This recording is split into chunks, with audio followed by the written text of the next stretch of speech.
यदु जी महाराज लौट करके आए और इधर भगवान के कुल में विकृति पैदा हो गई।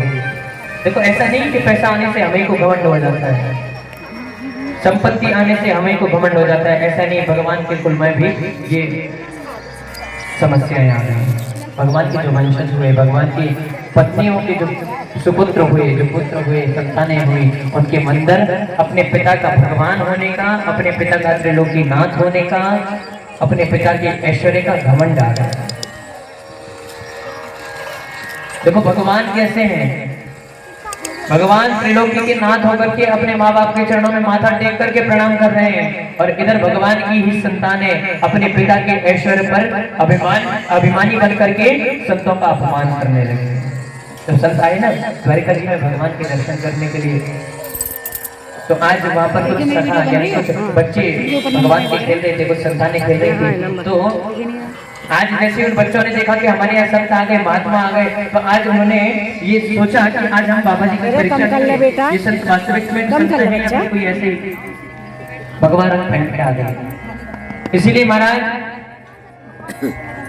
जामवती मैया का जो सुपुत्र है सांब, उस सांब नाम के बच्चे के सारे बच्चों ने साड़ी बांधी, पेट पर कपड़ा लपेट दिया और उस बेटे को ले जाकर के संतों के सामने खड़ा कर दिया और संतों से पूछा, बाबा जी एक बात बताओ, ये नई वधू है, इसके लड़का होगा कि लड़की होगी? संतों ने जैसी आंखें बंद करके देखा तो देखा वो तो भगवान का पुत्र है।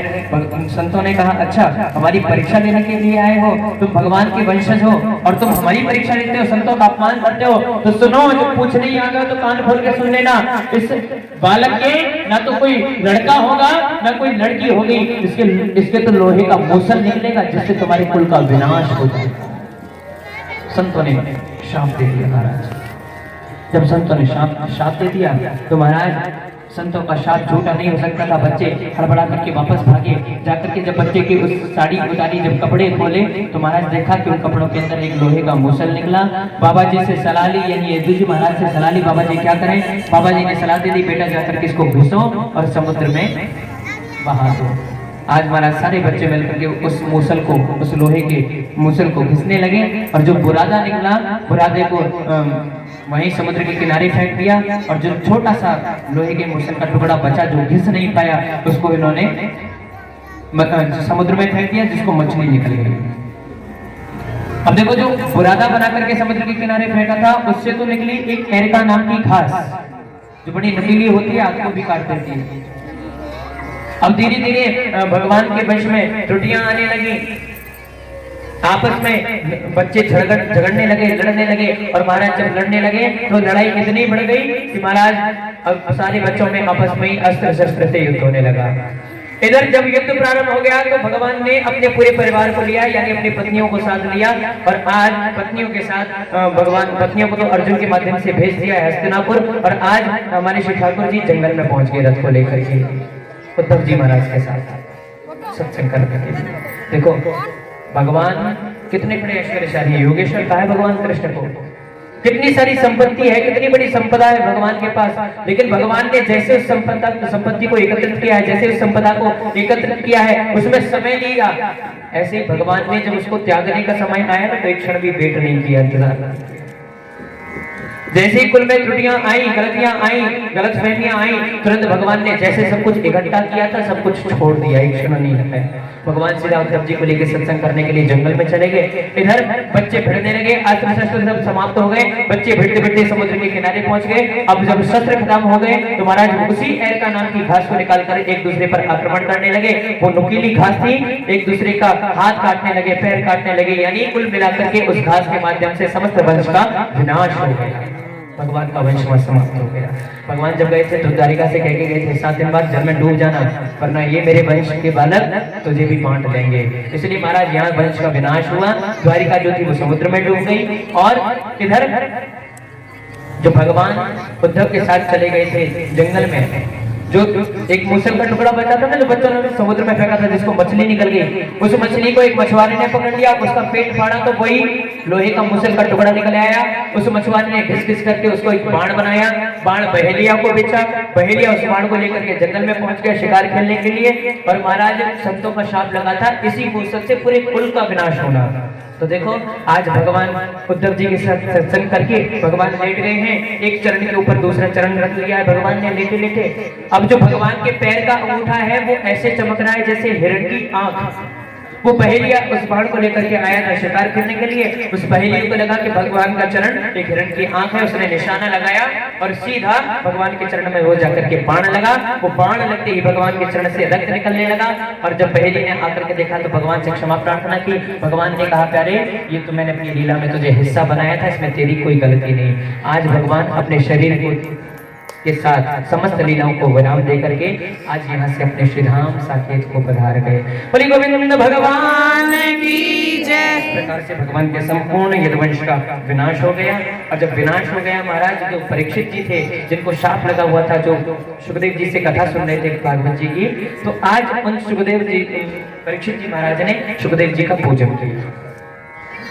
और सुखदेव जी का पूजन करने के पश्चात महाराज देखो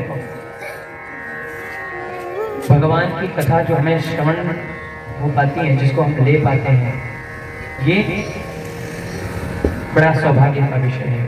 हर किसी को भगवान की कथा प्राप्त नहीं हो पाती।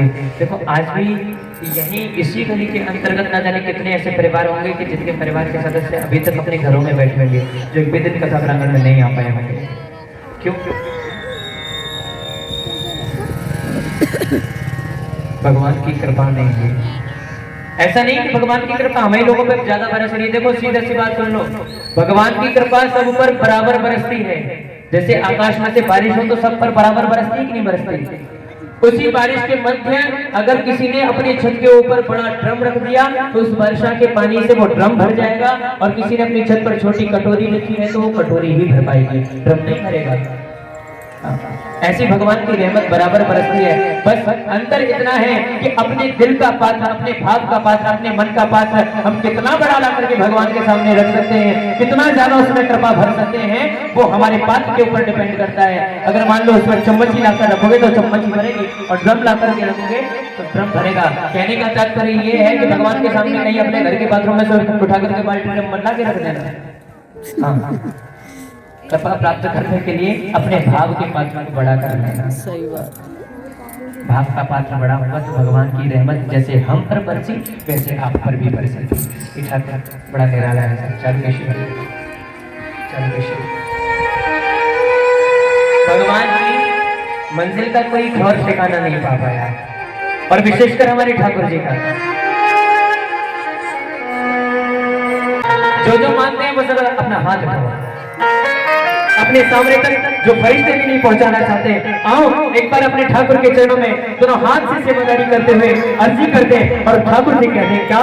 किसी से उनकी मंजिल का पता पाया नहीं जाता, किसी से उनकी मंजिल का पता पाया नहीं जाता, किसी से उनकी मंजिल का पता पाया नहीं जाता, किसी से उनकी मंजिल का पता पाया नहीं जाता, किसी से उनकी मंजिल का पता पाया नहीं जाता, किसी से उनकी मंजिल का पता पाया नहीं जाता।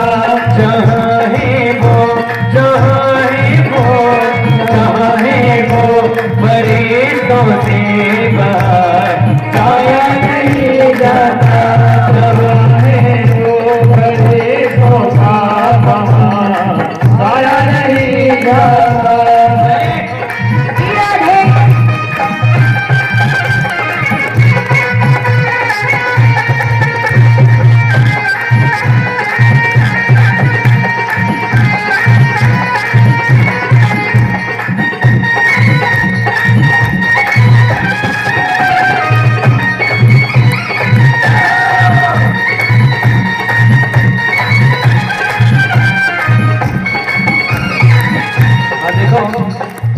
ठाकुर जी से प्रेम करना इतना साधारण नहीं है प्यारे। मोहब्बत के लिए कुछ दिल जहां में खास होती है, मोहब्बत के लिए कुछ दिल जहां में खास होते हैं, मोहब्बत के लिए कुछ दिल जहां में खास होती है, मोहब्बत के लिए कुछ दिल जहां में खास होते हैं। ये वो नगमा है, ये वो नगमा, ये वो नगमा है जो हर एक सांस पर गाया नहीं जाता, ये वो नगमा है जो हर एक सांस पर गाया नहीं जाता। उनकी मंजिल का पता पाया नहीं जाता, उनकी मंजिल का पता पाया नहीं जाता।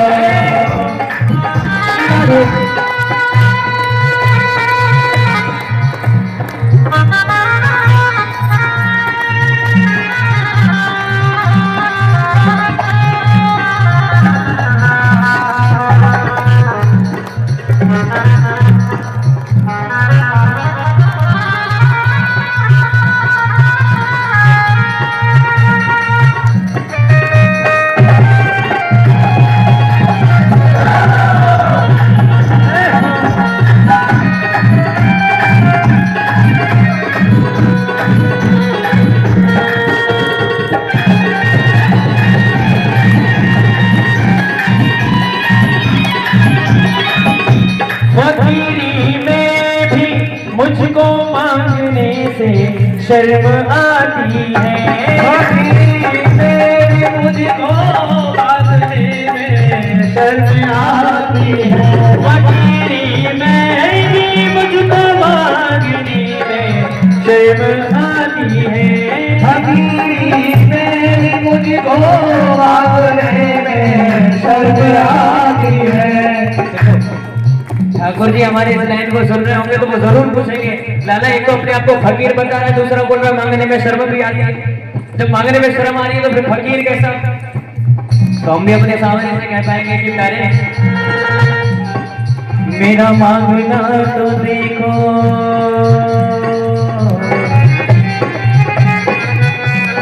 मेरा मांगना तो देखो, मेरा मांगना तो देखो मैं क्या मांगता हूँ, करे मेरा मांगना तो देखो मैं क्या मांगता हूँ, मैं तुझसे तुझी को हर जगह मांगता हूँ।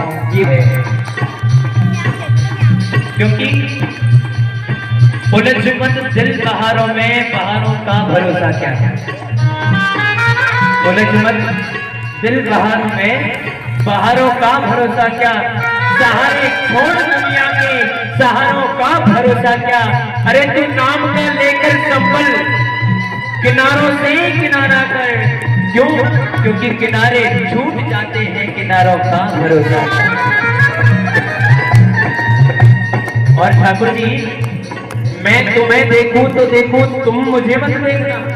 हाँ ये मेरी मांग है, मैं तुम्हें देखूं तो देखूं, तुम मुझे मत देखना, अगर तुमने मुझको तो देखा मशहूर हो जाऊंगा मैं।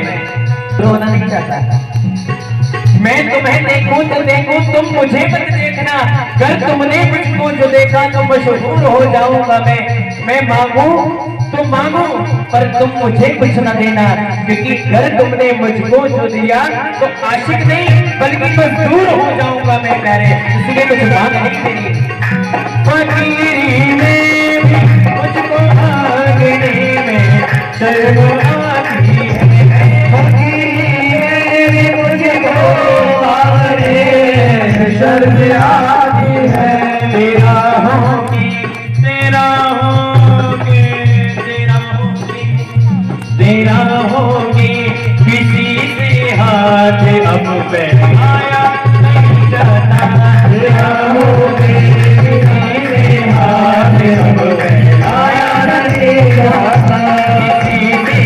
उनकी मंजिल का पता पाया नहीं जाता, उनकी मंजिल का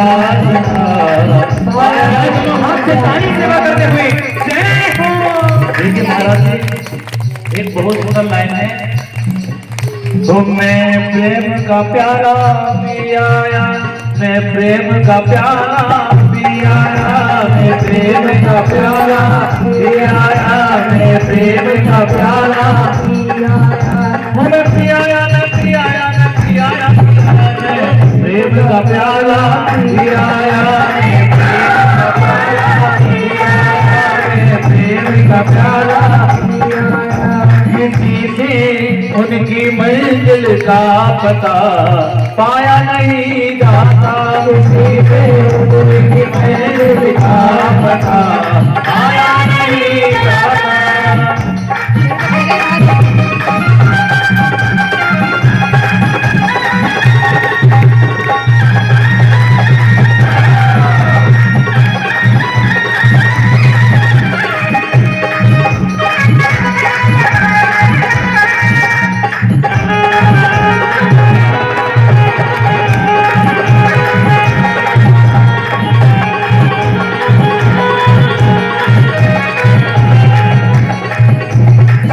तुमसे गुलशन है बहारे, तुमसे जिंदा तुमसे गुलशन है बहारे, तुमसे जिंदा है। क्योंकि तेरी इच्छा के बिना हे प्रभु मंगल मूल, पत्ता तक हिलता नहीं, खिले न कोई फूल।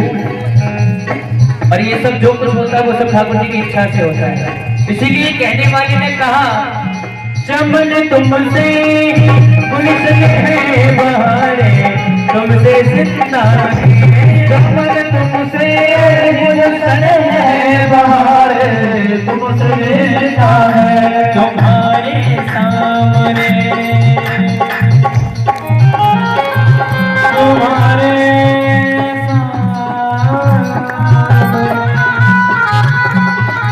तुम्हारे सामने फूलों से मुरझाया नहीं जाता, तुम्हारे सामने फूलों से मुरझाया नहीं जाता। किसी से उनकी मंजिल का पता पाया नहीं जाता, किसी से उनकी मंजिल का पता पाया नहीं जाता।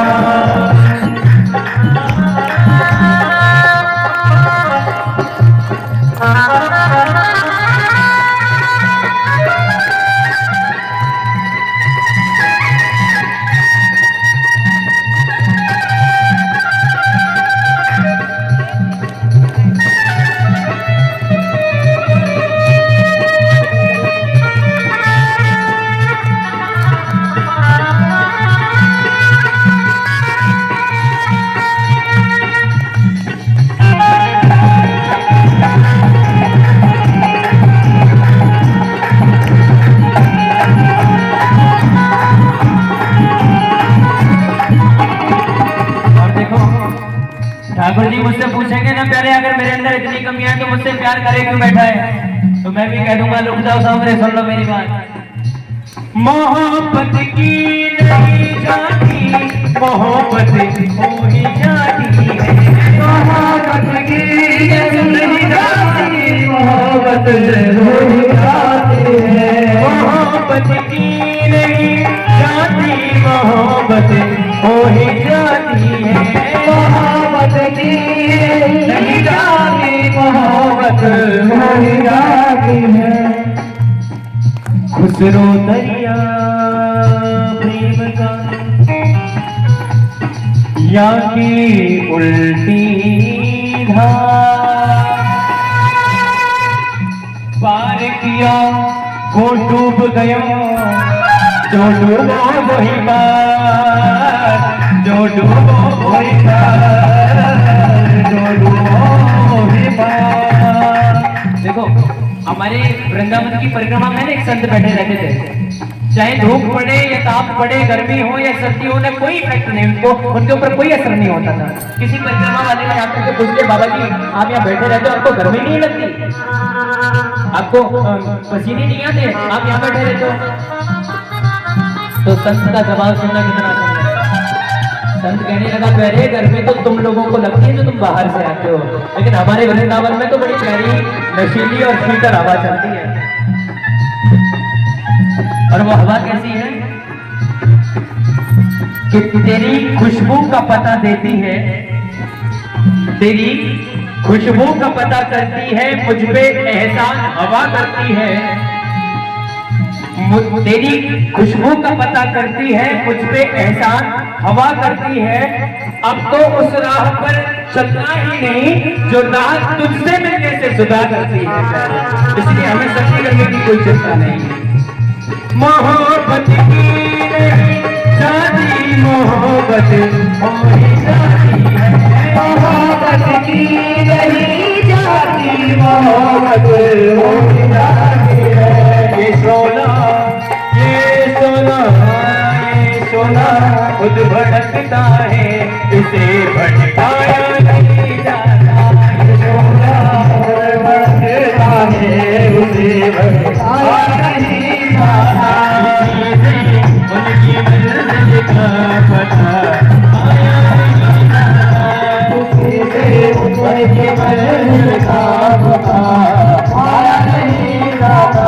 किसी से उनकी मंजिल का पता आया नहीं जाता, किसी से उनकी मंजिल का पता आया नहीं जाता। जहाँ है वो जहाँ है वो जहाँ है वो परेशान सारा नहीं जाता, जहाँ है वो परेशान सारा नहीं जाता। किसी से उनकी मंजिल का पता आया नहीं जाता, उनकी मंजिल का पता आया नहीं जाता।